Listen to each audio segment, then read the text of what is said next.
امیرن نے ایک لمحے کے لیے سوچا، پھر اسبات میں سر ہلا دیا۔ صبح ہوتے ہی اس نے شنکر کو سرتاج کی جانب یہ پیغام دے کر روانہ کیا کہ آج شام دل آرا آپ سے ملاقات کی متمنی ہے۔ سرتاج کو اور کیا چاہیے تھا؟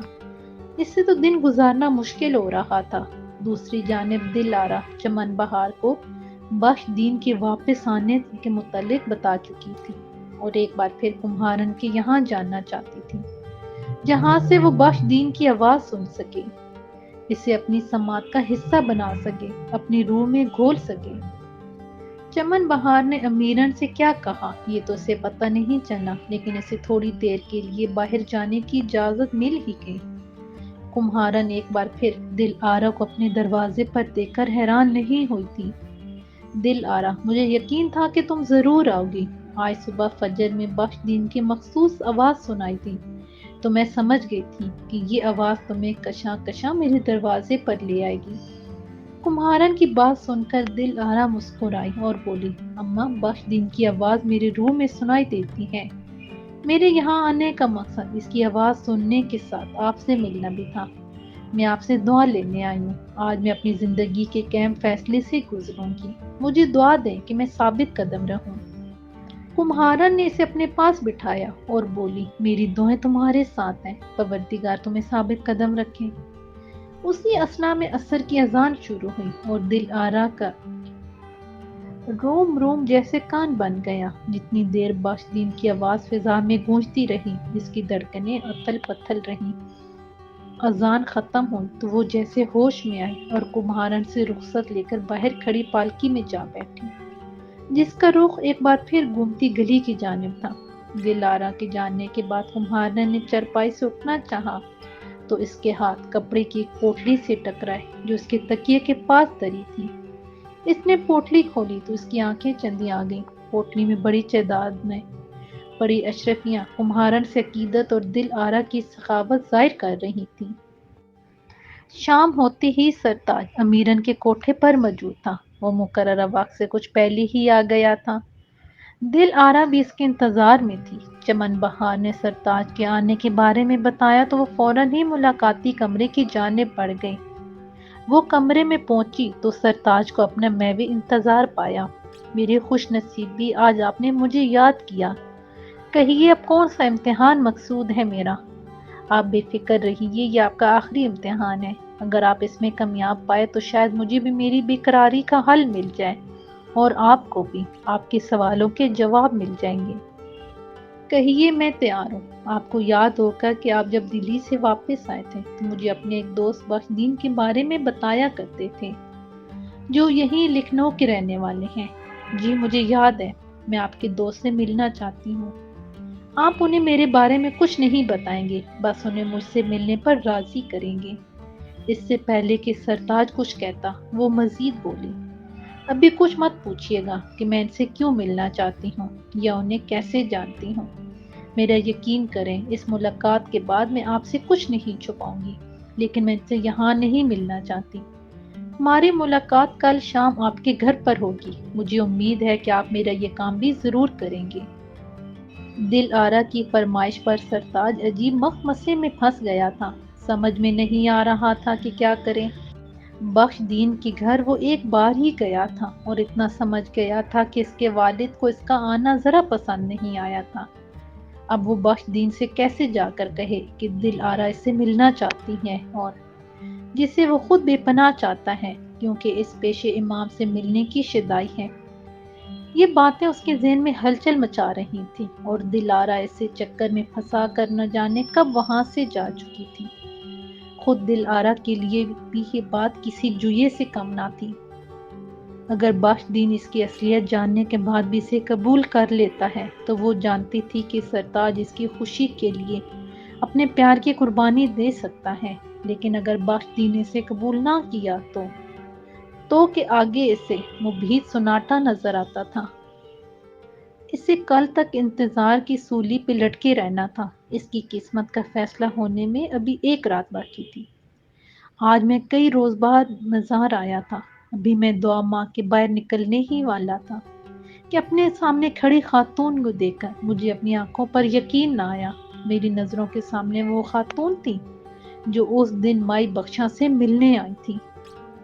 وہ دعا ماں کے باہر نکل رہی تھی، اس سے پہلے کہ ایک بار پھر انہیں کھو دیتا۔ میں ان کا پیچھے کرنے لگا، حالانکہ مجھے آج بھی مائی بخشا کی بات یاد تھی کہ شاید وہ اسی بات پر مجھ سے ناراض ہوئی ہیں، لیکن پھر بھی میں اس امید پر چلنے لگا کہ شاید وہ مائی بخشا کے بارے میں کچھ بتا سکیں۔ مختلف گلیوں سے گھومتے ہوئے وہ اندرونی دلی کے ایک محلے میں داخل ہوں تو میں ان کے عقب سے سامنے آ کر ان سے مخاطب ہوا۔ آپ مائی بخشا کو جانتی ہیں نا؟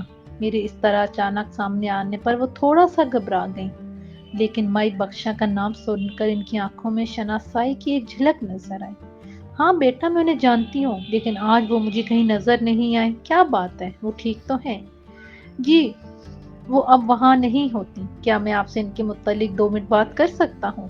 میری درخواست پر انہوں نے اس بات میں سر ہلایا اور مجھے نزدیک ہی اپنے گھر میں آنے کی اجازت دی۔ میں ان کے پیچھے چل آیا۔ سادہ سا گھر ان کے مالی حالات کی نشاندہی کر رہا تھا۔ پوچھو بیٹا، کیا پوچھنا چاہتے ہو؟ ان کے سوال پر میں سنبھل کر بیٹھا اور بولا، آپ ایک دن حضرت کی مزار پر آئی تھی تو آپ کی ملاقات مائی بخشا سے ہوئی تھی۔ آپ ان کو کب سے اور کیسے جانتی ہیں؟ بخشا پہلے جن لوگوں کے ساتھ رہتی تھی، ہم ان کے پڑوس میں ہی رہتے تھے۔ میری ان سے بہت اچھی دوستی تھی، وہ ٹھنڈی سانس لیتے ہوئے بولی۔ اور پھر انہوں نے وہی کہانی سنائی جو مائی بخشا مجھے سنا چکی تھی۔ انہوں نے آپ کو کبھی اپنے بارے میں کچھ نہیں بتایا کہ وہ یہاں سے پہلے کہاں رہتی تھی؟ ان کا کوئی تو رشتہ دار ہوگا، میں نے پھر بھی ایک امید کے تحت پوچھا۔ مجھے تو نہیں، لیکن ایسا یاد پڑتا ہے کہ انہوں نے میری والدہ کو بتایا تھا کہ ان کے کچھ جاننے والے اس ذہن پر زور دیتے ہوئے بولی۔ ان کی بات تمام ہوئی تو مجھے ایک امید ہو چلی کہ شاید اب میں مائی بخشا کو ڈھونڈ پاؤں یا ان کے بارے میں کچھ جان پاؤں۔ شکریہ ادا کر کے ان سے رخصت لیتے ہوئے میں سوچ چکا تھا کہ اب مجھے کیا کرنا ہے۔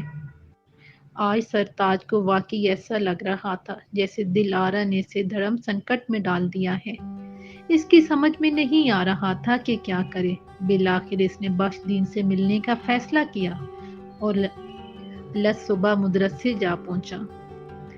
رات تو ویسے بھی آنکھوں میں ہی کٹی تھی۔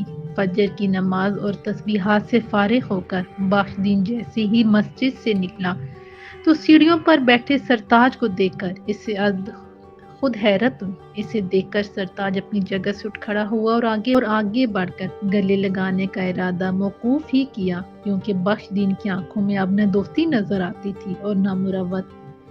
اس کی بیگانگی دیکھ کر سرتاج کی ہمت ایک بار پھر ڈانو ڈول ہونے لگی، لیکن یہاں تک آ گیا تھا تو دل کڑا کر کے آگے بڑھا اور گویا ہوا۔ دوست، آج میں تم سے کچھ مانگنے آیا ہوں، امید ہے تم مجھے مایوس نہیں لوٹاؤ گے۔ سرتاج نے کسی تمہید کے بغیر ہی براہ راست بات کرنے کا سوچا۔ کہو کیا بات ہے؟ بخش دین کی سرد لہجے نے اس کی ہمت ایک بار پھر توڑ دی، لیکن بالآخر بات تو کرنی ہی تھی۔ میرے ایک متر ہیں، وہ تمہیں جانتے ہیں اور تم سے ملنا چاہتے ہیں، لیکن یہاں نہیں۔ وہ چاہتے ہیں کہ تم میرے گھر پر ان سے ملاقات کرو۔ مجھے نہیں پتا کہ انہیں تم سے کیا کام ہے، لیکن ان کا اصرار ہے کہ تم صرف ایک بار ان سے مل لو۔ بخش دین نے حیرانی سے اس کی جانب دیکھا اور کہا، ایسے کون سے دوست ہیں جنہیں میں نہیں جانتا مگر وہ مجھے جانتے ہیں؟ میری تو کسی سے کوئی خاص واقفیت ہی نہیں۔ بہتر ہوگا تم انہیں منع کر دو۔ میں کہیں جا کر کسی سے نہیں ملتا اور نہ ہی مجھے اس کی اجازت ہے۔ اس کا صاف انکار سن کر سرتاج کی رہی صحیح ہمت بھی جواب دے گئی۔ اس سے پہلے کہ وہ بنیلو مرام لوٹ جاتا، اس کی نظروں کے سامنے ایک بار پھر دل آرا کا دل اویز چہرہ ابھر آیا اور اس نے ایک اور کوشش کرنے کا سوچا۔ بخش دین، وہ متر مجھے بہت عزیز ہیں، میں اس طرح انہیں مایوس نہیں دیکھ سکتا۔ یاد ہے نا ایک بار دلی میں نے تمہاری مدد کی تھی؟ آج اسی مدد کے بدلے تم میری مدد کر دو اور میری بات مان لو، ان سے مل لو۔ میں وعدہ کرتا ہوں اس کے بعد تم سے کبھی کچھ نہیں کہوں گا۔ پہلے تو بخش دین نے سوچا کہ سرتاج کو سختی سے منع کر دے، لیکن اس کی عاجزی دیکھ کر نہ جانے کیوں اس نے جانے کی حامی بھر لی۔ شاید اس کے پیش نظر یہ بات بھی ہو کہ اس طرح وہ اس کا پیچھا چھوڑ دے گا، کیونکہ اگر اس کے ابا نے اسے پھر سرتاج کے ساتھ دیکھ لیا تو ان کے غصے کے عتاب سے بچنا مشکل ہوگا۔ ٹھیک ہے، میں پہلی اور آخری بار تمہارے ہاں آؤں گا، کب آنا ہے یہ بتاؤ۔ سرتاج ابھی بھی بے یقین سا تھا کہ بخشدین نہ آیا تو وہ دل آرا سے کیا کہے گا۔ ادھر بخشدین اس شش و پنج میں تھا کہ اس نے سرتاج سے آنے کا تو کہہ دیا ہے، لیکن اگر ابا کو اس بارے میں پتہ چلا تو ان سے کیا کہے گا۔ سرتاج نے اسے مقررہ وقت بتا کر وہاں سے رخصت لی اور سیدھا امیرن کے کوٹھے پر جا پہنچا۔ لیکن نہ جانے کیوں آج اس نے دل آرا کا سامنا نہیں کیا اور چمن بہار کے ذریعے یہ پیغام کہلا بھیجا کہ آپ کے مہمان مقررہ وقت پر پہنچ جائیں گے۔ پیغام ملتے ہی دل آرا گویا خوشی سے دیوانی ہو گئی۔ بخشدین کا ملنا اس کے لیے عید سے کم نہیں تھا۔ اب اس کو یقین ہو چلا تھا کہ وہ ملنے کے لیے تیار ہو گیا ہے تو یقیناً اس کی بات بھی سن اور سمجھ سکے گا۔ آج وہ واقعی دل لگا کر تیار ہو رہی تھی۔ دونوں ہاتھوں میں بھر بھر کے مہندی لگائی تھی، چوڑیاں اور پازیب کی چھن قیامت ڈال رہی تھی۔ آنکھوں میں سرمے کے ساتھ ساتھ آنے والے دنوں کی جگمگاہٹ بھی تھی۔ ناک میں پڑے ہیرے کی لونگ کی دمک آج کچھ الگ تھی۔ سنہری رنگ کی پشواس میں آج اس کا روپ آنکھوں سے سیدھا دل میں اتر رہا تھا۔